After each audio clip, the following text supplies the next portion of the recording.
In your mind, what makes a good ravioli? I love really chewy al dente pasta. A lot of filling, not a big air bubble, no blowouts, and as thin a border around the outside as humanly possible. And that's something they've definitely pulled off here. There's not even a centimeter of raw dough holding this whole thing together. Right. Next, the sauce. Chris starts by heating olive oil and butter, then adds minced garlic. Next comes half a cup of dry white wine, a cup of heavy cream, and a bit of grated cheese. When the cheese melts into a silky sauce, he stirs in a splash of lemon juice and a couple spoonfuls of fresh Italian parsley. Finally, crushed red pepper, salt, and black pepper. I'm gonna cut it just right in half. Immediately, I can see the top of the shell popping up. You can see the fillings inside.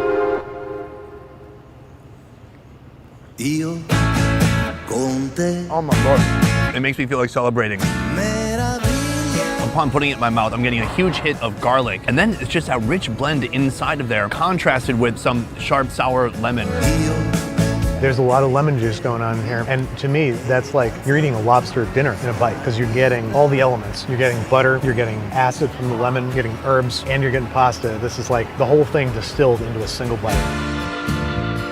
The ravioli shell, amazing texture. You know, the first time I went to Italy, I couldn't believe the difference of eating something that was freshly made, that hadn't been dried out and rehydrated. It's hard to describe the texture. It's almost like a little doughy. It's not like falling apart soft. Meanwhile, anywhere you go in the USA, basically all the noodles will have been dried already, then rehydrated, and it's just not the same experience. Not only does this taste elevated, this is almost the best of both worlds because you've got 4 generations of people who have mastered the art of pasta making. They're taking a very simple food and they have reached dizzying heights with how good it is. And then on the fancy, expensive side of things, they filled it with lobster. So this is a perfect midway point for this episode because you're really getting the best of both. Whether it's humble ravioli or the $126 masterpiece I'm about to try, New York embraces Italian food in every form.